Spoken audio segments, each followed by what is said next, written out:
Hi, this is Catherine and Jessica, and we are going to be presenting a projected stochastic gradient convex feasible set optimization algorithm for non-convex motion planning.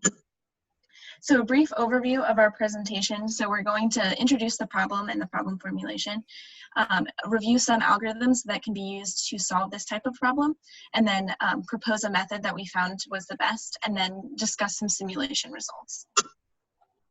So motion planning is a common problem for robotic manipulators and mobile robots. So the problem is similar to what is shown here on the right. So we have some sort of robot that needs to navigate an obstacle environment. And so it needs to plan a feasible trajectory through that environment. So here's a standard formulation for a motion planning problem. So we predict the motion planning over some horizon, and then we have a sequence of waypoints that describe the state of the robot. Usually this includes position, but it can also include descriptive variables like velocity. And then we have environmental constraints that we introduce that constrain where the state of the robot can be. And usually these are non-convex. So if you see here on this figure on the bottom, this is an example of a constraint. So the h function is basically the distance to the constraint. And when all of these are added up for all of the surfaces of the obstacles in the environment, this creates a non-convex problem. So it's important to note here that we're also considering a convex objective function. So in our case, this is pretty standard. For example, we see that we have a state reference, and so the distance between our states and that state reference would be a convex problem. So we're only considering a non-convex constraint. So some challenges with current formulations for solving problems like this is the computational time, because in our purposes, we want to be able to solve this in real time for motion planning. And then we also have an optimality issue. Often methods can get trapped in local optima and may not be able to find a feasible solution around the obstacles. So some algorithms that are used to kind of combat these problems. One of them is the Lagrange multiplier. So in this case, we introduce the non-convex constraint function into the actual objective function using a Lagrange multiplier, and then solve this using a method such as gradient descent. Another way of tackling this problem is sequential convex programming. So in this case, the non-convex inequality constraint is we introduce a first-order Taylor expansion of that constraint, and then solve the subproblem iteratively in order to find a solution to the original problem. In both of these cases, we need a stop criterion, and usually that is defined as having the improvement from one iteration to the next of the original objective function is less than some parameter epsilon. So we introduce some algorithms that we review in our work. So one of the Lagrange multiplier algorithms that we explored is CHOMP, which is a covariant Hamilton optimization specifically for motion planning. So in this case, we consider the distance between the robot and the obstacle environment. And then we introduce a cost function, which is described here in this plot on the left, into the actual objective function. So this cost function kind of captures the non-convex constraints, and then this cost function is positive when the robot is interacting with the obstacle, and then as the robot is a distance epsilon away from the obstacle, we have a zero cost introduced because of those constraints.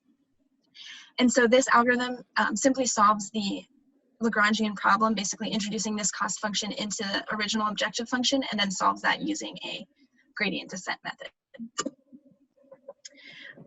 Now we'll discuss how you can solve this problem using sequential convex optimization. And so previously we introduced a convex feasible set algorithm. So in this case, we're considering a quadratic objective function, and then we have non-convex constraints. And so those non-convex constraints are, we use a first order Taylor expansion from the current reference point, and then each iteration we get a new convex feasible set and solve that new subproblem until we converge. So in these bottom plots here, I'll show how the convex feasible set is generated. So in this first plot, we generate a first order Taylor expansion from the reference point, and then we find the optimal solution there. And then from that optimal solution, we use that as our new reference point for the next convex feasible set. And then we find another optimal solution. And then using that as the new reference point for the next iteration, we're able to find a local optima of the non-convex constraints. So we implemented this method using the quadratic program solver in MATLAB. So we also implement this method using a different optimization algorithm, using the Frank-Wolf algorithm. So again, we use the same convexifying method with the first order Taylor series for the non-convex constraints. But instead of using quadratic program in MATLAB, we use the Frank-Wolf algorithm. And here you'll note that we also introduce a stochasticity on the gradient in order to improve results.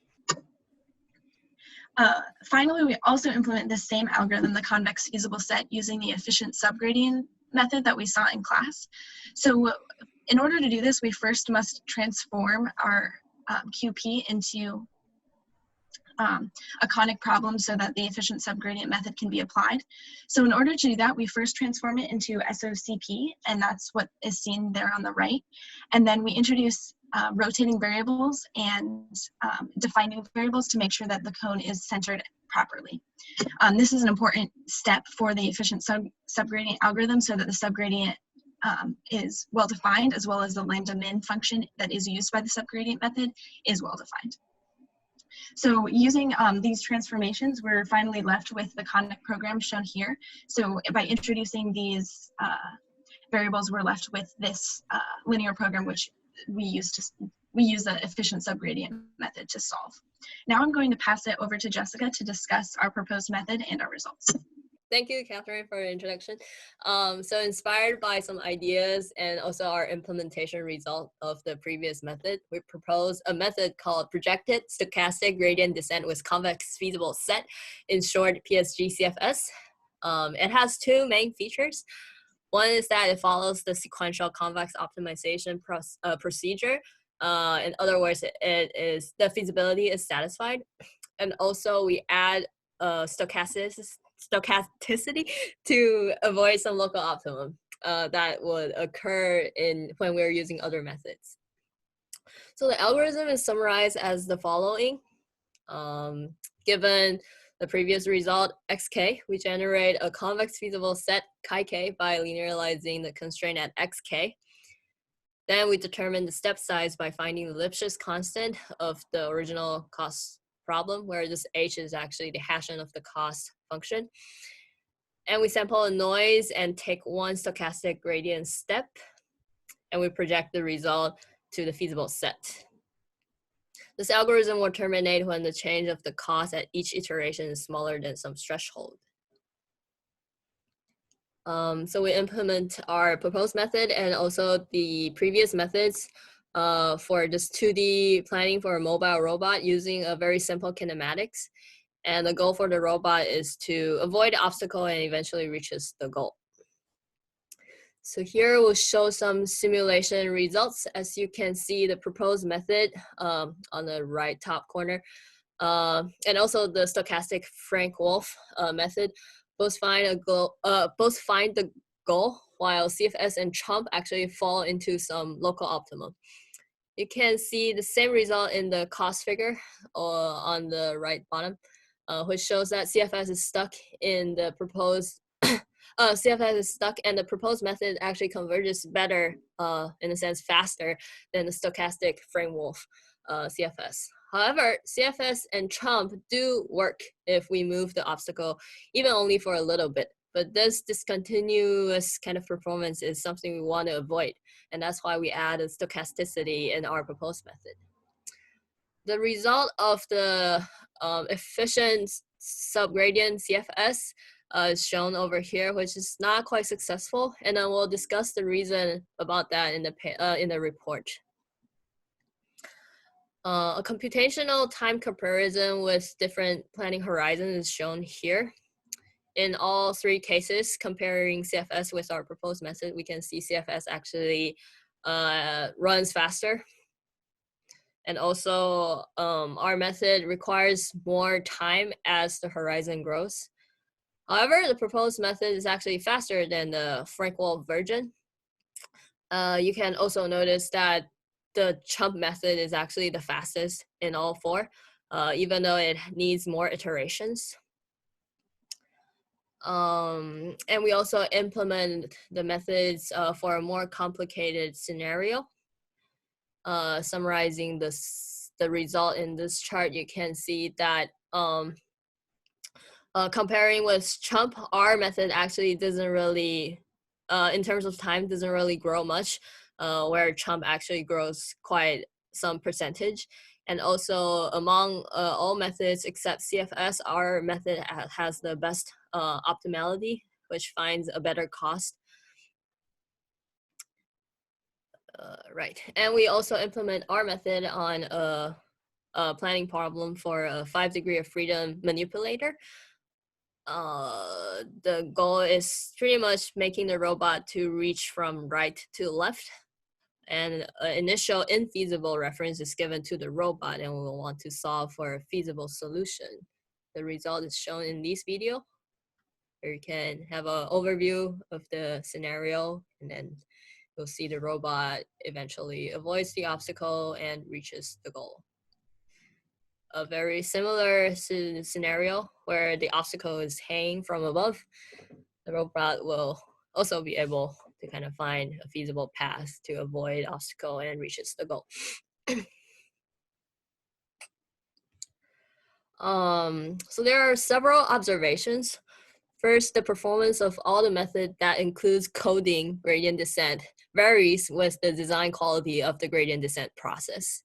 Also, in Lagrangian multiplier algorithms, the penalty weight of the constraint cost needs to be well chosen to achieve a good performance. With regard of these, sequential convex programming, especially CFS in our case, has advantage that it doesn't really need to worry about these hyperparameters, and its performance is quite consistent. Also, the computational time comparison is yet the fairest, since MATLAB functions like crop_prog, lim_prog are well engineered. So the more the algorithm relies on MATLAB functions, the more advantage it actually has, which is a little bit annoying. But another thing is that we also implement our method and CFS on Python, and it shows that our method is actually faster than CFS, which means that our method still has some potential to be able to kind of beat CFS if implemented better. So in conclusion, we compared many different algorithms that solves non-convex optimization problems for motion planning, and we proposed an algorithm that projected stochastic gradient descent CFS due to its ability to avoid some local optimum, its feasibility guarantee, and its computational efficiency. So in the future, we'd like to examine the convergence property of the PSGCFS. And thank you very much for listening.